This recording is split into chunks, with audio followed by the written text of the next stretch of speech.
Hello बच्चों, मैं विपुल मेहता आप लोगों को बहुत इंटरेस्टिंग चैप्टर पढ़ाने वाला हूँ। क्लास 10 का बहुत इंटरेस्टिंग चैप्टर लाइट चैप्टर। प्यारे बच्चों, आज हम लोग थोड़ा इंट्रोडक्शन देखेंगे। इसका बहुत ही इंपॉर्टेंट इसलिए बता रहे हैं कि एग्जाम के पॉइंट ऑफ व्यू से भी इंपॉर्टेंट है। आप 7th में भी पढ़े हैं, 8th क्लास में भी पढ़े हैं, 10th क्लास में भी पढ़ रहे हैं और 12th क्लास में भी पढ़ रहे हैं, है ना। तो ये बहुत ही इंटरेस्टिंग चैप्टर है।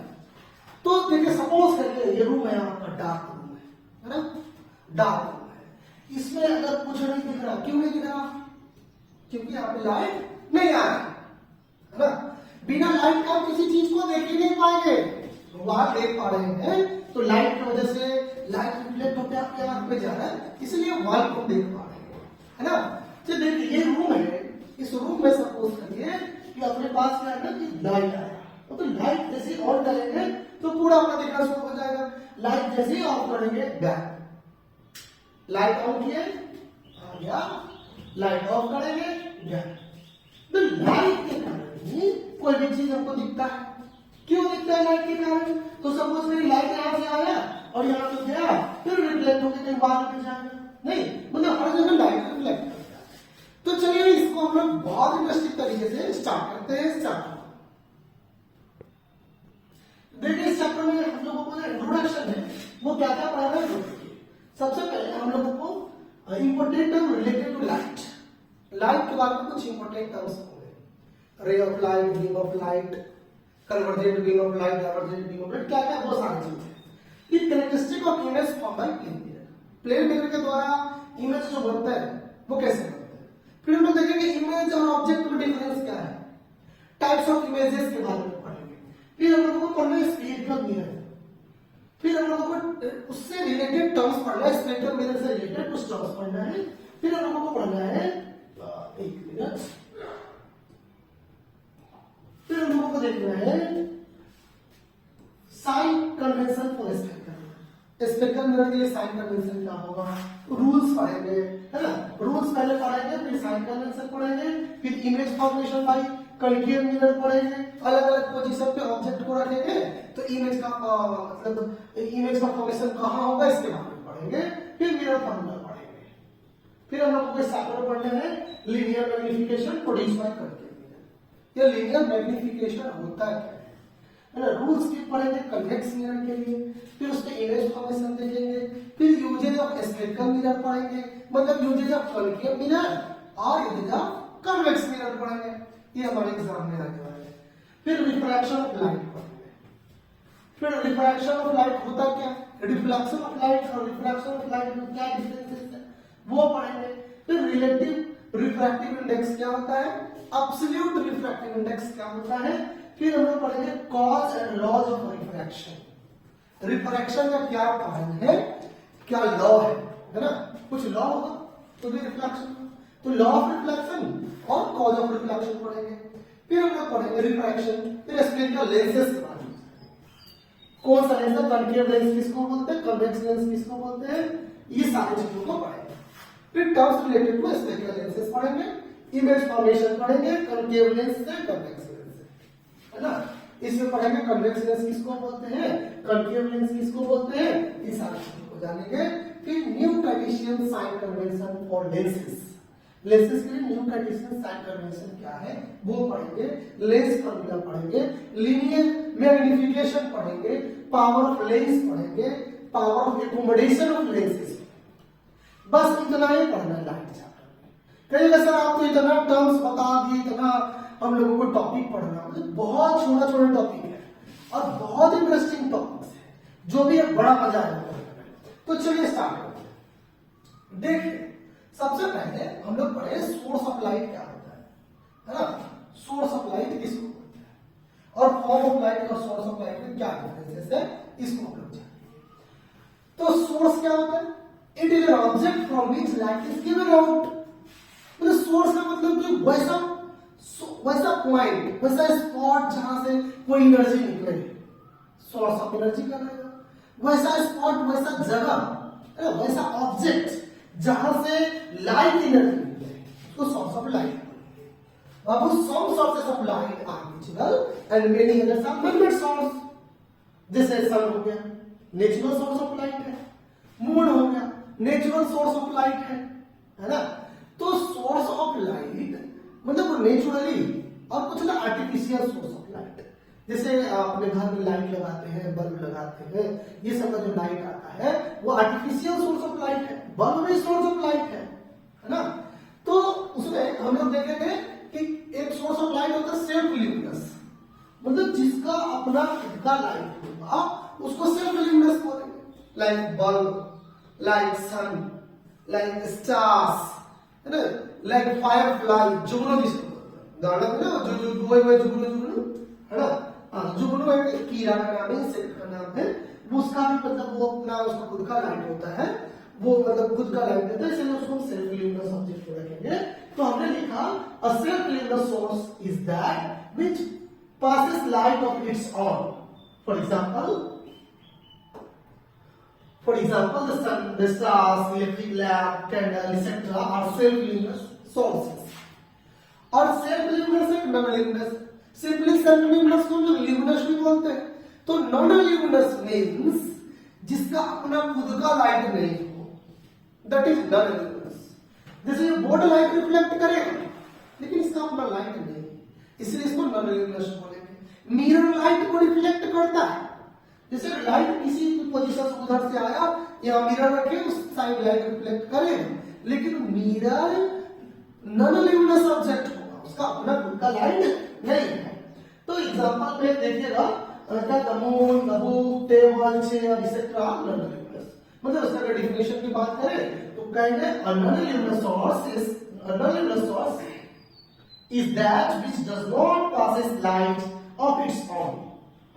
इसका अपना लाइट नहीं होता, ये अपना लाइट पास नहीं कर रहा था, इसलिए इसको non-luminous ऑब्जेक्ट कहते हैं। ठीक है, अब देखिए luminous ऑब्जेक्ट, non-luminous ऑब्जेक्ट समझ में आ गया। अब हम लोग आगे पढ़ेंगे मीडियम के बारे में। मीडियम बोलते हैं तो it is a substance through which light propagates और try to do so. Medium means substance, वैसा ऑब्जेक्ट जिससे लाइट प्रोपागेट करेगा या फिर करने का प्रयास करेगा, लाइट पास करे या फिर ट्राई करे पास करने के लिए, उसी को हम लोग मीडियम है ना। It is a substance through which light propagates और try to do so. There are three types of medium of light. Medium को हम लोग मीडिया बोलते हैं प्लूरल फॉर्म में, है ना। तो तीन प्रकार के होते हैं मीडियम। मीडियम पहला है ट्रांसपेरेंट मीडियम, दूसरा क्या है ट्रांसलूसेंट मीडियम, तीसरा क्या है ओपेक मीडियम। ट्रांसपेरेंट मीडियम किसको बोलेंगे? तो जिसमें 100% लाइट आर पार कर जाए, मतलब जैसे कि ग्लास शीशा है ना, उसे लाइट आर पार कर जाए, उसको बोलेंगे ल्यूमिनस ऑब्जेक्ट। और सॉरी ट्रांसपेरेंट ऑब्जेक्ट। और ट्रांसलूसेंट ऑब्जेक्ट किसको बोलेंगे? जिससे कुछ लाइट आर पार करे, कुछ नहीं करे, है ना। जैसे देखिए ट्रांसपेरेंट, यहाँ पर देखिए उधर से लाइट आ रहा है तभी तो पीछे का पोर्शन, पीछे का जो मटेरियल है उसको देख पा रहे हैं। ट्रांसलूसेंट में देखिए थोड़ा बहुत आ रहा है, देखिए थोड़ा थोड़ा दिख रहा है ना, थोड़ा थोड़ा दिख रहा है, तो ये ट्रांसलूसेंट है। और इसको बिल्कुल पीछे का पोर्शन का कुछ नहीं दिख पा रहा, इसलिए हम बोलेंगे इसको ओपेक। तो ट्रांसपेरेंट, ट्रांसलूसेंट और ओपेक आपको क्लियर हो गया होगा। आगे देखते हैं कि मीडियम ऑफ लाइट में आप यहाँ देख सकते हैं, ये क्या है? ट्रांसपेरेंट, है ना। ये मतलब ग्लास क्या है?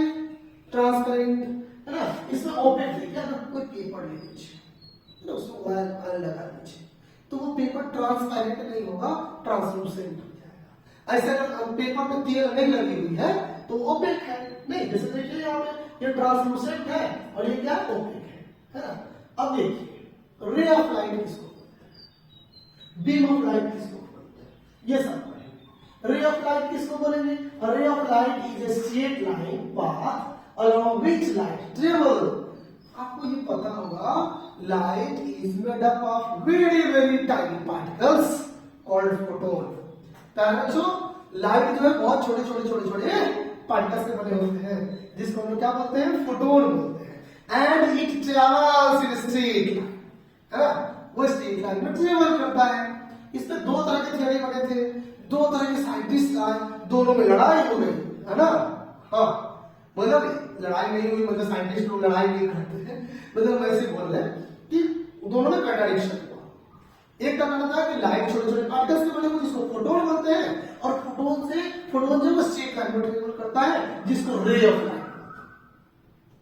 एक ग्रुप के साइंटिस्टों का कहना था कि लाइट इलेक्ट्रोमैग्नेटिक वेव बनाते हैं, लाइट इलेक्ट्रोमैग्नेटिक वेव बनाते हैं, मींस उसको कोई मटेरियल मीडियम की जरूरत नहीं पड़ती है ट्रेवल करने के लिए।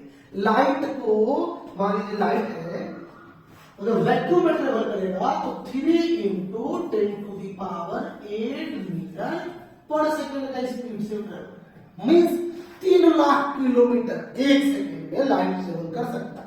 वो करता है वैक्यूम, मतलब कोई भी लाइट ही नहीं, कोई भी मतलब इलेक्ट्रोमैग्नेटिक वेव जो भी होता है वो उसका स्पीड यही है 3 लाख किलोमीटर पर सेकंड। बच्चों ये रे ऑफ लाइट की बात कर रहे हैं, तो आपको ये हम उससे पहले बता रहे थे आपको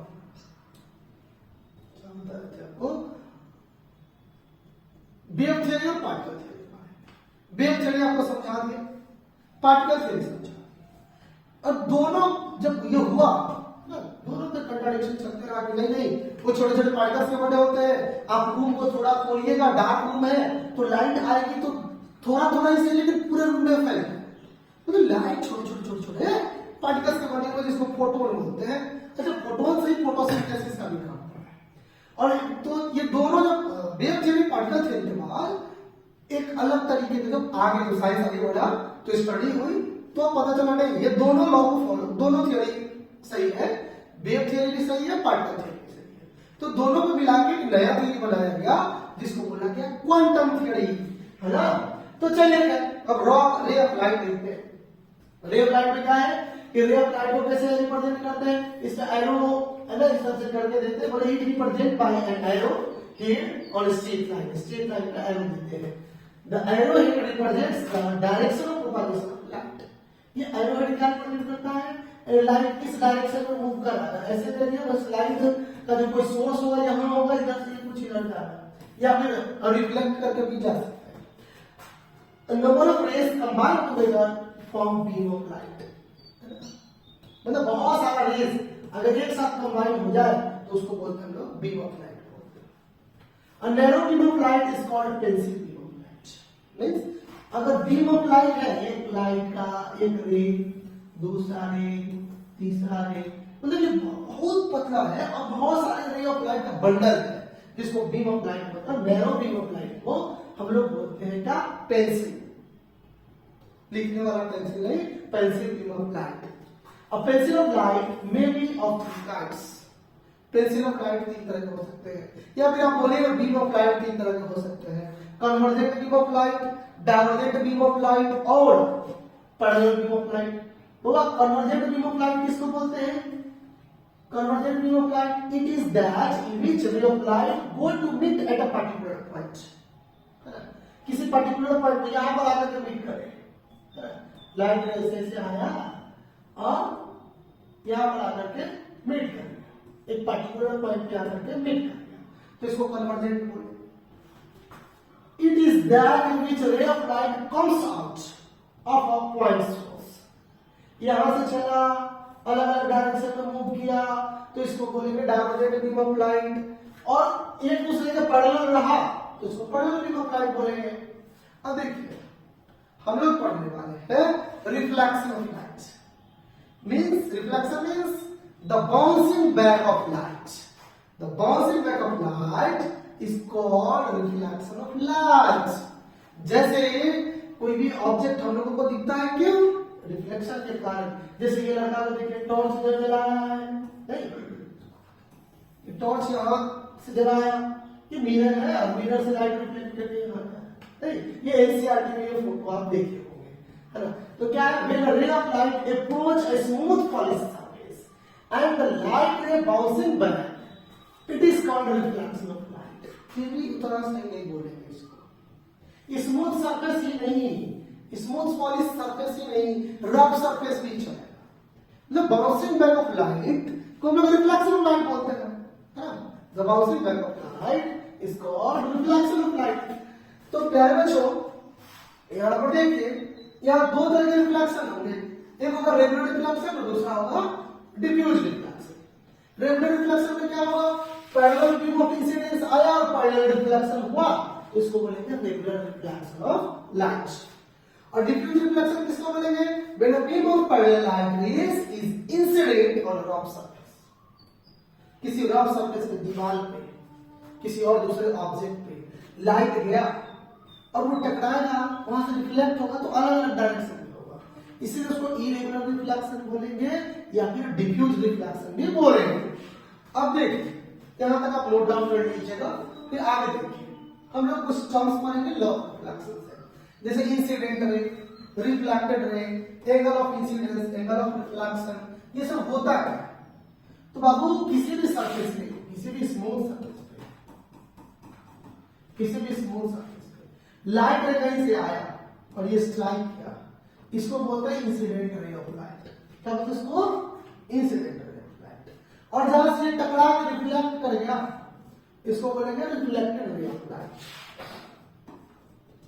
जिस पॉइंट से रिफ्लेक्ट किया इसको बोलेंगे point of incidence, point of incidence. और जिस पॉइंट से परपेंडिकुलर इमेजिनरी लाइन बनाओगे इसको बोलेंगे हम लोग नॉर्मल, है ना। तो देखिए आगे देखते हैं। तो यहाँ पे एंगल ऑफ रिफ्लेक्शन ही बताना है, एक मिनट। चलिए वीडियो थोड़ा लंबा हो, छोटा हो, बड़ा हो, आप जरूर हमको बताएं, उसको सुधारेंगे, कोशिश करेंगे, है ना। अभी तो स्टार्टिंग कर रहे हैं इसको, तो आप लोग थोड़ा सा अच्छे से, मतलब प्यार से कुछ मतलब अच्छा सुझाव जरूर देंगे, है ना। है दो लोग तो निगेटिव होते ही हैं, अब हो सकता है कि 10 लोग अच्छा कहें तो एक आध तो बुरा कहेंगे, तो उससे कोई चिंता वाली बात नहीं है। आप लोगों को भी ज्यादा टेंशन नहीं लेना है, वीडियो बनेगा ही। तबियत ठीक नहीं थी इसलिए थोड़ा डिले हो गया। तो चलिए देखिए incident ray of light. Incident ray of light किसको बोलेंगे? तो हम बताएं कि अगर कोई सरफेस है,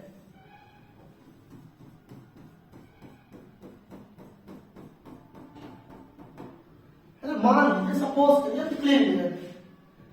प्लेन मिरर किसको बोलेंगे? तो ट्रांसपेरेंट ग्लास ले लेंगे, ग्लास के पीछे सिल्वर और कोटिंग कर देंगे। Silver is the best reflector of light. जो लाइट रिफ्लेक्ट करता है वो सिल्वर करता है। हम लोगों को लगता है कि ग्लास में चेहरा देखते हैं, नहीं भाई, हम लोग सिल्वर में देखते हैं।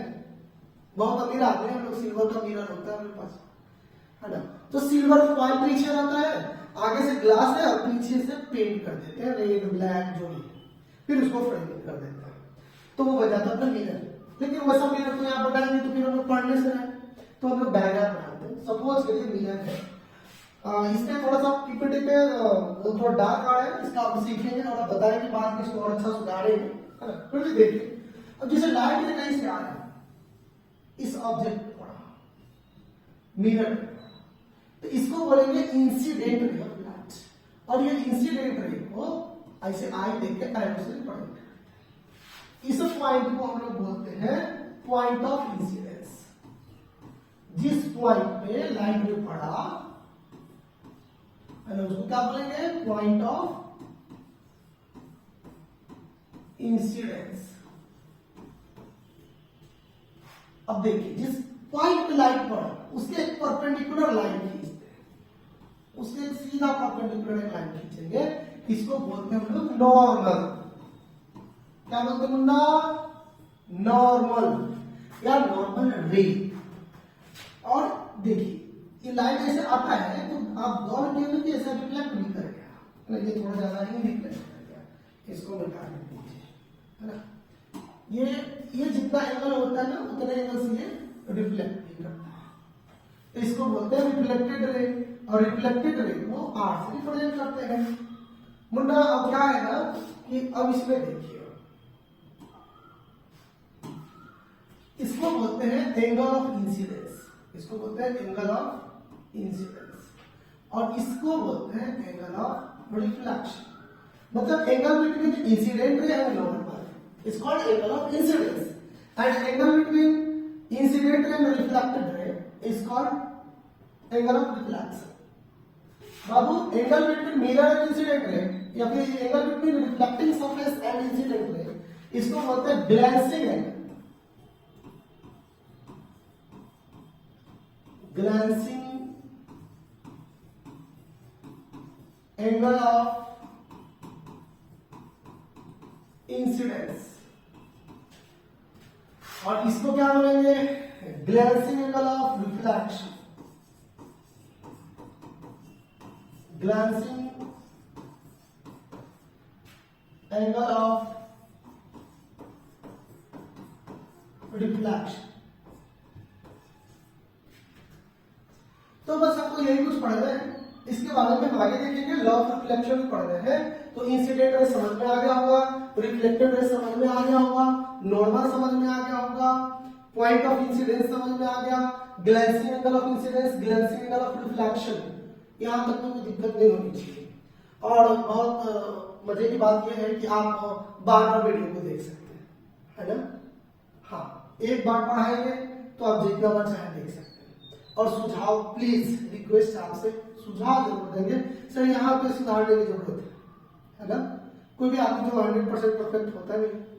और मैं मैथ्स भी पढ़ाऊंगा, अभी पहले साइंस का देख लीजिए, फिर मैथ्स का भी चैप्टर बाय चैप्टर देखूंगा। थोड़ा भी बता ही गए, तब ठीक नहीं था, इसीलिए आपको टाइम से जितना हम वादा किए थे वो नहीं पूरा कर पाए। मतलब बोले थे कि हम 10 तारीख से लगभग वीडियो अपलोड कर देंगे, तो थोड़ा डिले हो गया, इसलिए सॉरी। देखिए आगे देखते हैं लॉ ऑफ रिफ्लेक्शन।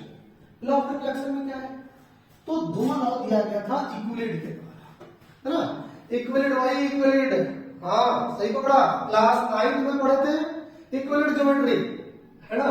वही इक्विलिड चचा के द्वारा दिया गया था ये दो लॉ। इक्विलिड किसी के स्टूडेंट थे, इक्विलिड एक मैथ्स के टीचर थे, है ना। वो थे इसके चेला, है ना, थेल्स थ्योरम पढ़े हुए, है ना, ये बीपीटी थ्योरम बोलिए जो भी कहिए। चलिए law of reflection. Law of reflection में क्या है, पहला कि incident ray, reflected ray and normal और लाइट सेम रे। ये रहा इंसिडेंट रे, और लाइट रे आया और स्ट्राइक करके इधर गया, ये रिफ्लेक्टेड रे। तो incident ray, reflected ray and normal और लाइट इन सेम रे, है ना, एक ही प्लेन में ये लाइट करता है। ये पहला इनका लॉ था। दूसरा लॉ ये था कि angle of incidence is equal to angle of reflection. अगर एंगल ऑफ इंसिडेंस थीटा है तो angle of reflection will be also theta. Angle of reflection is 45 degree, then angle of incidence will be also 45 degree.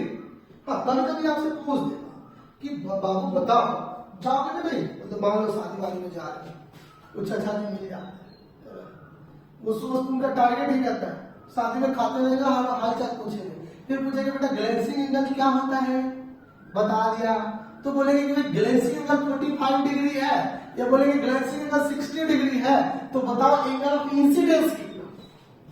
ग्लेंसिंग angle 60 degree means ये angle 60 degree है, तो angle of incidence पूछ रहा है चाचा जी, तो ये देखो ये नॉर्मल है, तो ये यहां से क्या है, इस सामने से 90 डिग्री, तो ये 60 डिग्री होगा, तो ये निश्चित रूप से 30 डिग्री। तो ग्लेंसिंग एंगल अगर जितना दिया होगा उसमें से 90 में से ग्लेंसिंग एंगल को सब्ट्रैक्ट कर देंगे तो एंगल ऑफ इंसिडेंस निकल जाएगा, या फिर एंगल ऑफ रिफ्लेक्शन निकल जाएगा, सिंपल। तो हम लोग दो पढ़े लॉ, एक पहला पढ़े angle of incidence equals to angle of reflection, और दूसरा पढ़े पहला पढ़े incident ray, reflected ray and normal और लाइट इन सेम प्लेन, एक ही प्लेन पे लाइट करता है, सिंपल है। अब चलिए आगे देखते हैं, इसमें आप देख सकते हैं, है ना, यहाँ हमने सारा कुछ लिखवाया, incident ray, reflected ray, normal, angle of incidence, angle of reflection, glancing angle of reflection, glancing angle of incidence, है ना, ये सब चीज। अब चलिए हम लोग image formation like plane mirror पढ़ेंगे, इसके बाद वाले चैप्टर में फिर हम लोग पढ़ेंगे उसके कैरेक्टर पढ़ेंगे, है ना, इमेज फॉर्मेशन हुआ कैसा इमेज बना, फिर हम लोग पढ़ेंगे, वो तो सीखेंगे पिछले क्लास में भी सीखे प्लेन मिरर पे इमेज बनाना, फिर हम लोग पढ़ेंगे स्फेरिकल मिरर पे इमेज कैसे बनाएंगे, इसको भी सीखेंगे। आज हम लोग इतना ही रखते हैं, बाय बाय।